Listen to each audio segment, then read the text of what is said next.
Hello everyone. Today we are going to see the poem that is Fire and Ice. This poem is written by Robert Frost. Now we all know the meaning of the word fire and also the word ice. There are theories related to the end of the world. People say that the world is going to get finished after some years. So there are two theories which talks about how the world is going to get over. The first theory says the world is going to get over by fire, and the second theory says that the world is going to get ended by ice. Now let us see what does Robert Frost has to say about these two theories. He has presented a very beautiful poem and has given a very wonderful message through this poem. Now let us see the poem. So the poem starts. Some say the world will end in fire, some say in ice. From what I have tasted of desire, I hold with those who favor fire. Now, poet says that there are people who say the world will end in fire. There are some people who say that ice will end the world. Now, poet has got a lot of desire. He says that what I have tasted of desire.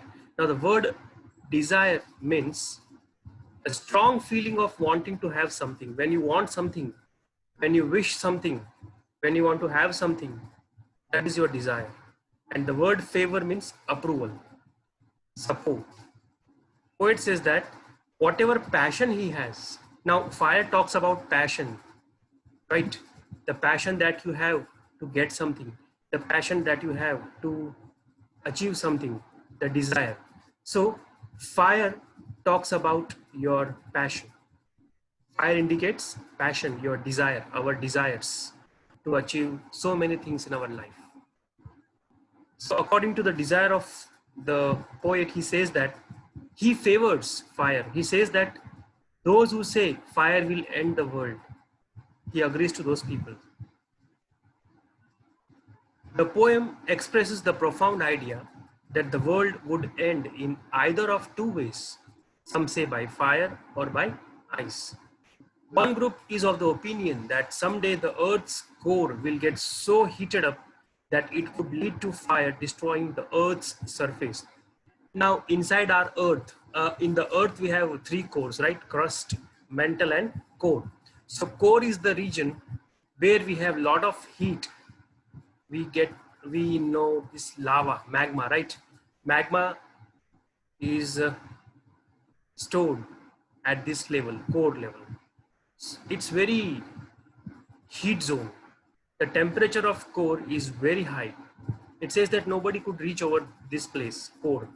So some people is of the opinion that one day or someday in the future, the core will get lot of heat, and because of the core which gets lot of heated up, it will destroy the whole planet, the whole earth. So because of the fire or because of the heat that is present in the core region of the earth, it will destroy the whole earth. But on the other hand, the second group says that if the temperature goes down to an extent that makes life on earth impossible, it would have the same catastrophic effect. On one hand, if we see the earth's temperature will rise because of the core, it will set the earth on fire. It will burn the whole earth. But on the second hand, if we see the ice, when the temperature of the earth will go down, means when the heat will completely subside, there won't be heat. On the other hand, it will be a lot of cold on the earth. So because of lot of cold, it will have a catastrophic effect. It will have a very disastrous effect on the earth. The poet then compares fire and ice with the destructive features of human emotions, desire, and hate. Now, as I have told, fire symbolizes your passion, your desire. And so, ice symbolizes hate, hatred, nafrat. He says that from what he is aware about fiery desires, he would favor the ones who say that it would be fire. By saying so, he brings about the idea that human beings let their emotions rule them, and the consequence of unmonitored longing is chaos. Now, human beings let their emotions rule themselves. Means we people, we the people, we are dominated by our desires, our emotions. Whatever desires we have, we try to fulfill our desires, and so ultimately they have a long consequences, and these consequences will end up one day. Second stanza of the poem. But if it had to perish twice, I think I know enough of hate to say that for destruction, ice is also great and would suffice. Now, second stanza of the poem talks about ice. It says that if the second time the world is going to get perish, perish means destruction, die, death, destruction. I think I know enough of hate to say that for destruction, ice is also great and would suffice. Second time, if the world is supposed to get ended, ice is also capable of destroying the whole earth. Suffice means it is sufficient to destroy the earth. Means if it is completely cold on the whole planet, no sunlight, no temperature, no high temperature. Just imagine if there is a lot of cold, if the temperature goes in minus degrees, nobody will able to survive. No human being will able to survive on the planet when the temperature goes in negative. So then by not waiving off the first option of fire, he considers if the world has to expire twice, ice would be equally competent in ending it. So if first option says the world is going to get ended by fire, if not fire, second time the world is going to get over if there is ice. Ice also is equally competent, means ice also is sufficient enough to destroy the whole planet. He brings about a contrast between ice and hatred. Now, ice is compared with hatred. We human beings have this quality, we hate each others, right? Now fire talks about our passion, our love for something. So ice talks about hate, nafrat.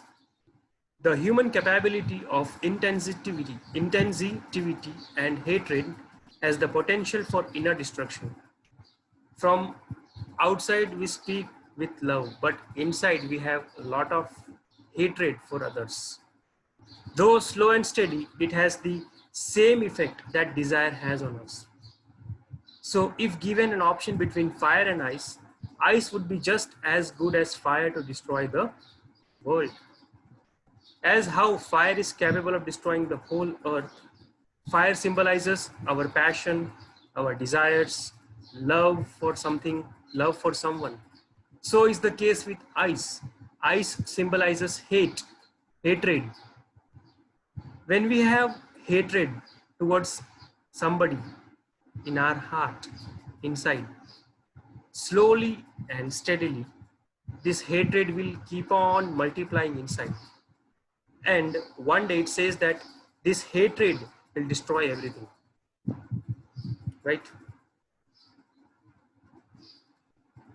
So the poet talks about the two natural elements, that is fire and ice. Both are contrasting to each other, both are opposite to each other, right? But they both are so powerful that they can destroy everything. So in our nature, we should not have much desires, much passion. It leads to destruction. And also on the other hand, we should not have hatred towards others. We should not hate anybody. We should not hate any community, right? Thank you.